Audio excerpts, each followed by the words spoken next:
¿Qué tal, amigos? Nuevamente juntos, bienvenidos en esta reunión quincenal donde vamos analizando cada uno de los capítulos de este libro. Ser en el hacer.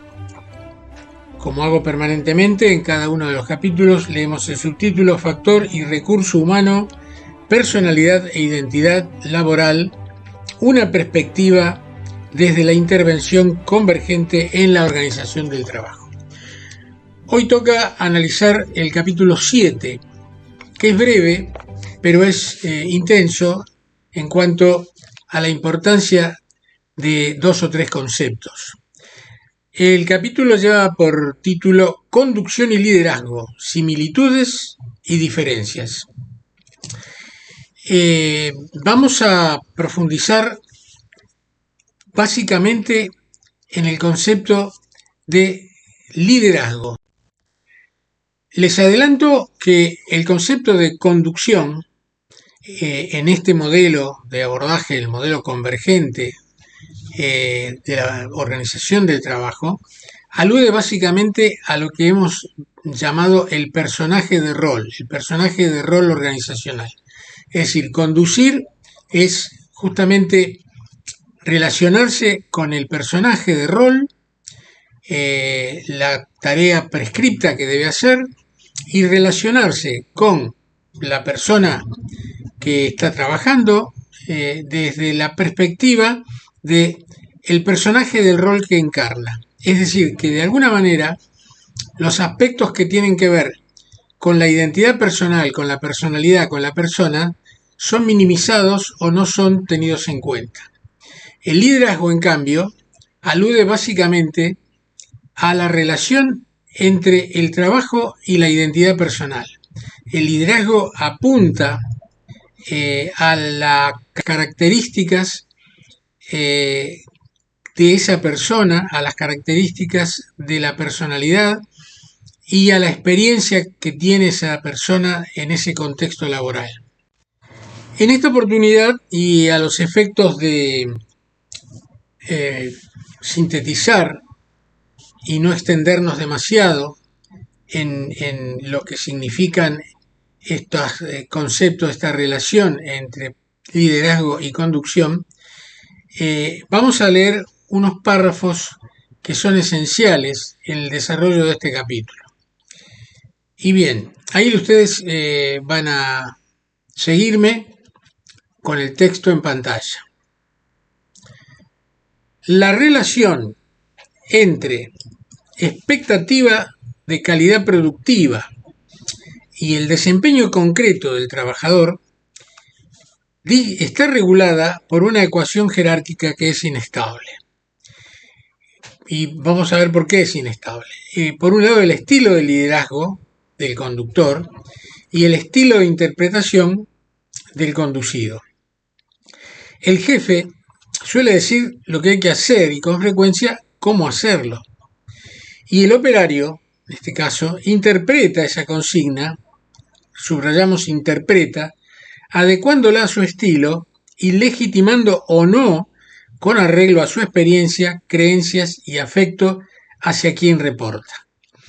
Como hemos señalado en el capítulo anterior, la universalidad burocrática de la consigna, lo que llamamos trabajo prescripto, al ser filtrada por la particularidad de las características individuales del trabajador, es decir, los deseos personales, las expectativas, los prejuicios, dará como resultado la singularidad del desempeño, que llamamos el trabajo real.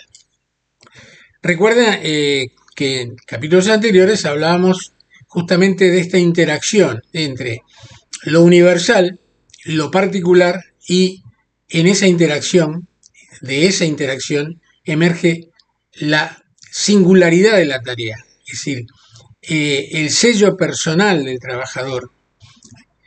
Por eso es muy importante que el liderazgo tenga en cuenta justamente que el resultado tiene que ver no solo con el estilo de personalidad del trabajador, sino también con la interpretación y la resignificación que hace el trabajador de las consignas de las orientaciones, de la descripción, de las prescripciones que emanan del, en este caso, del conductor, del líder, del jefe, etc. Quiero compartir con ustedes un pequeño cuadro que tiene que ver con justamente la dinámica entre lo que se dice y lo que se interpreta, lo que digo y lo que me interpretan, lo que pienso, tanto, esto vale tanto para el líder, para el conductor, para el supervisor, como para el supervisado. Lo que pienso, lo que quiero decir, lo que creo decir, lo que digo, lo que quieres oír, lo que oyes, lo que crees entender de lo que oyes, lo que quieres, subrayo, entender, ¿m? Y lo que entiendes finalmente. Ahí en donde decimos lo que quieres está el deseo, está la resistencia, está el estilo. Existen entre todo esto 9 posibilidades de no entendernos. Fíjense qué interesante esto, porque el supervisor tiene que tener en cuenta esto. Pero si yo ayer te dije tal cosa, no, yo la verdad que no me di cuenta, no lo entendí, yo entendí otra cosa.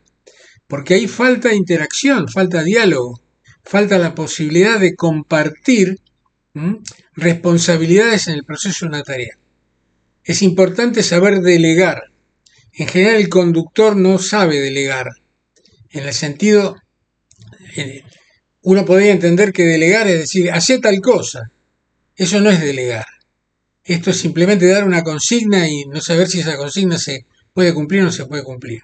Delegar es primero identificar si la persona puede hacer eso, si está capacitada, si entendió bien, si tiene algo que modificar, cómo compatibiliza el proceso de la tarea con su propia experiencia y con su propia personalidad, con su propio estilo. Uno dice, pero ¿cómo? Alguien puede decirme, pero ¿cómo?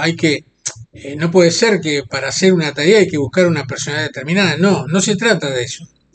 No se trata de una personalidad determinada. Se trata de entender que si uno da una tarea, o si uno indica una tarea, es importante ver si esa tarea puede ser compatible.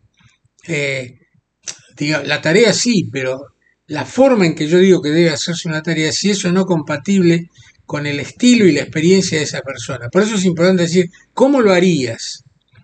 Y yo lo que pasa es que así planteado se me complica, porque, a ver, ¿cómo lo harías? Y no, yo tendría que incorporar tal cosa porque yo siempre lo hice de esta otra manera y me sale mejor. En ese sentido es muy importante entonces tener en cuenta que estamos derivando una tarea, independientemente del rol, la estamos derivando en una persona, no en una máquina. Pero seguimos viendo las diferencias y similitudes entre el concepto de conducir y el concepto de liderar, o en todo caso, liderar conduciendo. Bien, sigamos leyendo un poco más. Y será la personalidad de cada uno la que haga el trabajo diferencial. Vean ustedes que el concepto de trabajo diferencial está entrecomillados. Según los resultados, se alejen o se acerquen al ideal de excelencia. Cuanto más rígido sea un liderazgo, supongamos un liderazgo omnipotente, controlador, que no tenga capacidad de delegar, un liderazgo de características autoritarias, etc., más las personalidades de los empleados serán instrumentadas para protegerse de cualquier desvío o para acomodar discrecionalmente aquellas tareas que no encuadren en sus necesidades personales. Es decir, que hay que tener en cuenta que hay más o menos conscientemente, más o menos preconscientemente, dirían los psicólogos, una resistencia natural a las consignas que vienen de parte de la conducción, que pueden chocar o hacer ruido con el estilo o con las creencias, con el estilo de personalidad del trabajador. Por eso es muy importante empatizar y tener en cuenta cómo es ese estilo y además fundamentalmente preguntar qué piensa el trabajador de esas consignas, cómo abordaría de otra manera o de una manera alternativa el proceso que el conductor le está dando en relación a una determinada consigna laboral. Si tiene algo que modificar o si le parece que se podría modificar de otra manera, algo que agregar, etcétera, etcétera, si coincide, si no coincide. Es decir, parece raro hablar de, en un proceso productivo, de una instancia, digamos, de diálogo creativo y resignificativo, pero es fundamental en ese sentido. Todo eso debe, por supuesto, encuadrarse en lo que es los tiempos productivos y los contextos que serán diferentes en una industria o en la otra, en un empleo o en el otro, el tipo de trabajo que se está haciendo, desde luego que sí. Pero es muy importante siempre, y esto es la esencia del modelo Kota, tener en cuenta que no estamos hablando con un personaje, estamos hablando con una persona, que en ese momento además encarna un personaje laboral. Bien, a propósito de esta relación que vamos a llamar esta relación afectivo-emocional en términos técnicos, lo afectivo-emocional, por supuesto no hay conducta más allá de lo afectivo, o vamos a decirlo de otra manera, no hay conducta humana que excluya lo afectivo está siempre presente, conscientemente o no tan conscientemente. Entonces, vamos a ver una cita en relación a este tema. José María Peiró e Isabel Rodríguez nos recuerdan que se ha señalado que la relación supervisor-supervisado o supervisor-subordinado es una de las fuentes más comunes de estrés en las organizaciones. Y acá aparece el término estrés. La conducta de los líderes, cuando no es adecuada, puede ser abusiva y agotadora y volverse una fuente importante de estrés que contribuya al surgimiento de experiencias negativas de los empleados y perjudique su bienestar por un lado, y yo agrego, y todo el proceso de calidad productiva. A este respecto, un autor, Tepper, señaló que los empleados que perciben que sus supervisores son abusivos experimentan bajos niveles de satisfacción laboral, menores niveles de compromiso afectivo, mayor distrés psicológico y mayores niveles de conflicto en su relación del trabajo con el ámbito familiar. En situaciones más graves, tales como las de acoso psicológico, los directivos y supervisores que desarrollan tales conductas se vuelven importantes estresores para las víctimas. En otras ocasiones, con un liderazgo pobre, autocrático y autoritario, pueden facilitar que otros lleven a cabo episodios de acoso psicológico y contribuir a generar un clima donde este es más probable que ocurra. En este mismo sentido, otro autor, yo diría ya en el tema que estamos abordando, un clásico, que es el doctor Philip Zimbardo, que trabajó tanto investigando la relación entre conducta y situación, el concepto del poder de las situaciones, nos dice en su libro El efecto Lucifer. Fíjense qué interesante. Leemos. El poder de un sistema perverso, el que es el que hace que la gente buena y común, dice Zimbardo, puesta en una mala situación se transforme en gente, comillas, mala y especial. Zimbardo nos señala que se necesitan, metafóricamente hablando, héroes para denunciar que el rey está desnudo. Y bien, esos héroes son, en nuestra opinión, tributarios del factor de la personalidad.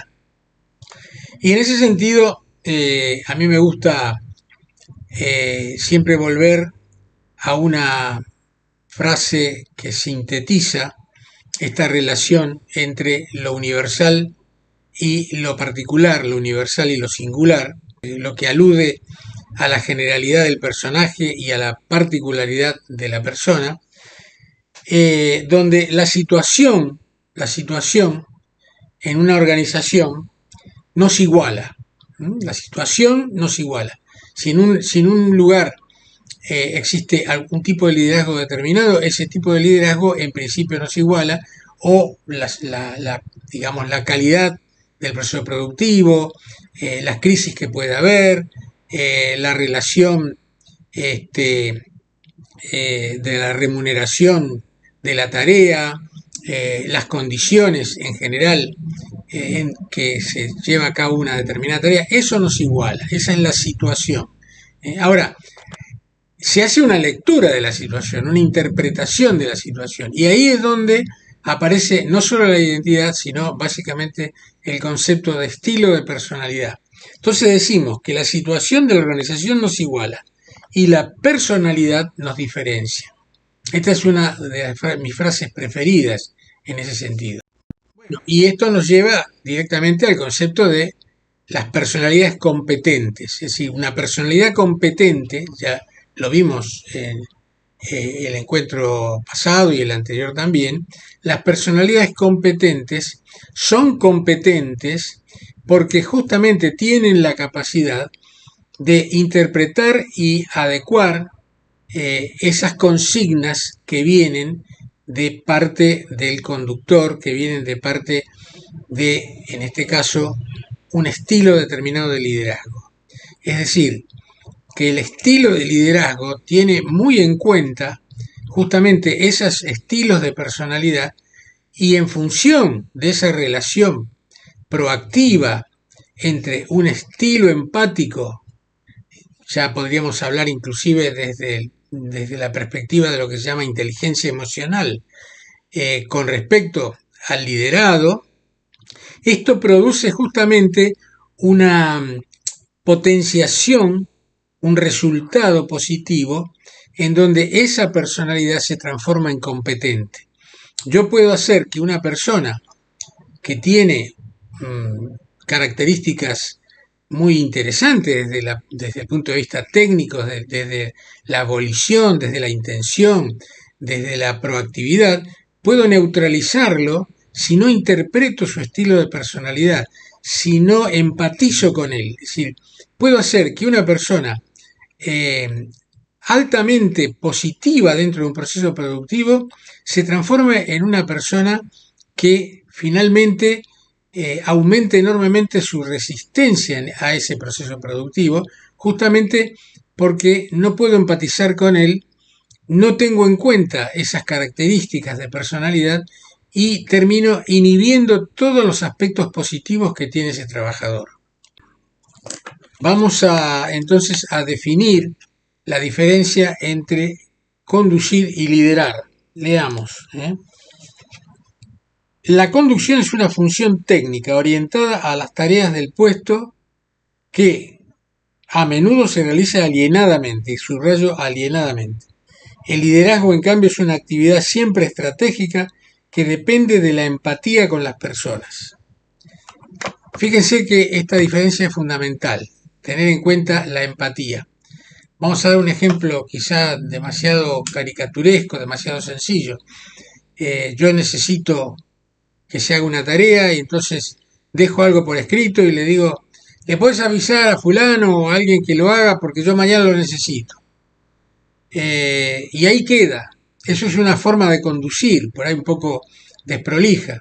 La otra posibilidad es decir, Juan, Ana, Pedro, X, vengan un segundito. Mira, necesito que esto se pueda hacer para mañana porque lo necesitamos por esto, por esto. Mira, vamos a verlo juntos. ¿Qué te parece? ¿Lo entendés? ¿Tenés alguna sugerencia para esto? ¿Se podría hacer un poco mejor? ¿Te parece que lo podríamos hacer en 2 etapas? ¿Estará para mañana? A ver, decime. Es decir, le estoy dando un poder de decisión al trabajador en ese sentido. Quiero confirmar si entendió la tarea. ¿Te parece que se puede hacer hoy? Él por ahí me dice, lo que pasa es que hoy no se va a terminar exactamente como usted lo quiere.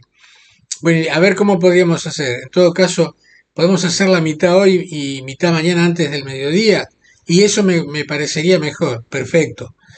Vos fijate cómo, es decir, hay una interacción, hay un diálogo, básicamente. Y esto es fundamental. Esto es liderar, empatizar con el estilo de personalidad. Si no, lo que puedo llegar a hacer yo es justamente inhibir, neutralizar todo el potencial positivo que tiene esa persona. La proactividad que puede tener, la inhibo. Si no tengo en cuenta el estilo, la opinión, si puede estar alterando otro proceso laboral, si cómo interpreta esa persona esa consigna que yo le doy, básicamente. Ustedes dirán, bueno, pero el conductor, el jefe, el gerente no puede ser un psicólogo. Claro, no es un psicólogo en el sentido estricto, no está haciendo psicoterapia, por ejemplo, no es un psicólogo clínico haciendo psicoterapia, pero tiene que tener, es importante que el conductor, que el jefe, que aquel que tiene a cargo un equipo de trabajo, tenga conocimientos de lo que significa justamente el concepto de inteligencia emocional, el concepto de cómo trabajar desde una perspectiva de lo que justamente llamamos psicología del trabajo, ¿m? Los aspectos emocionales del trabajador.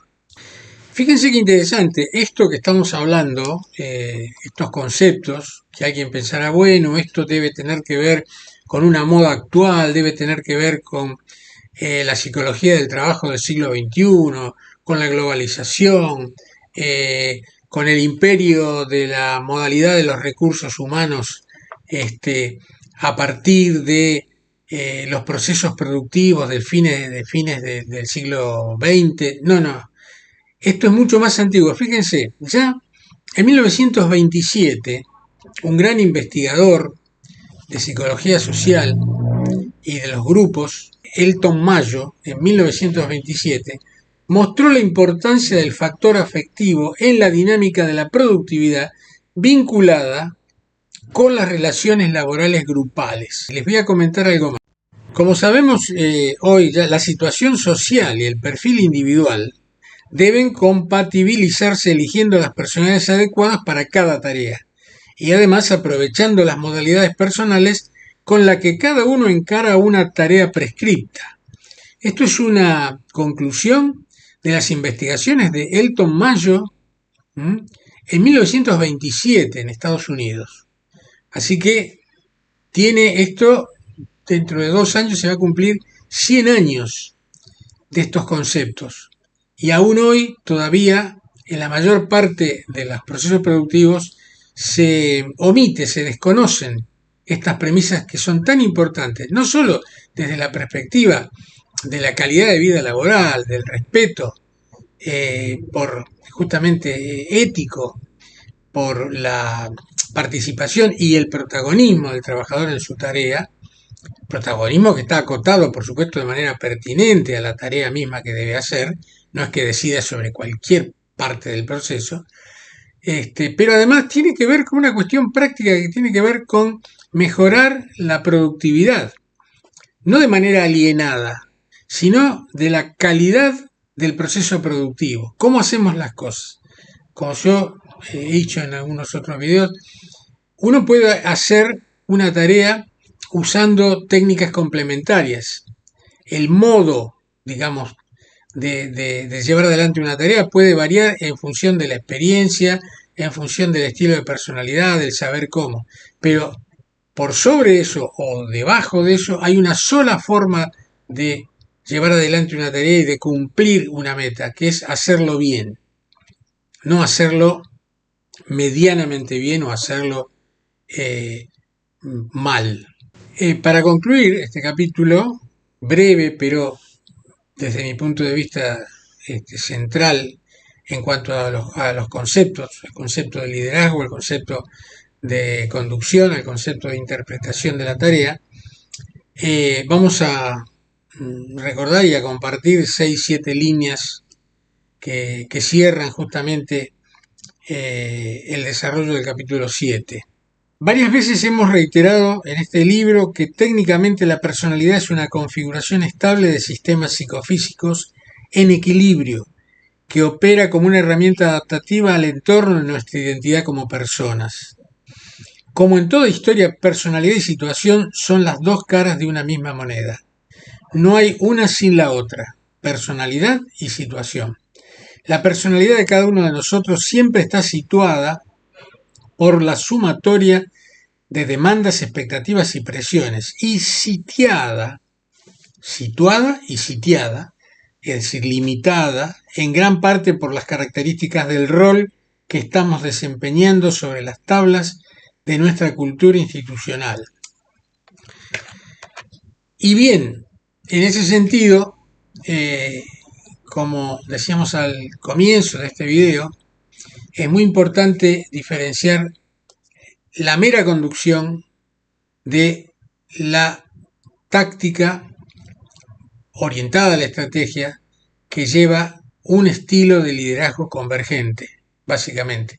Porque ese estilo de liderazgo convergente es el que posibilita que las personas, independientemente de su personalidad, de su estilo de personalidad, al poder poner en marcha funcionalmente ese estilo de personalidad en relación con la tarea, se transformen justamente en personas con personalidades competentes. Personalidades que son pertinentes al proceso productivo.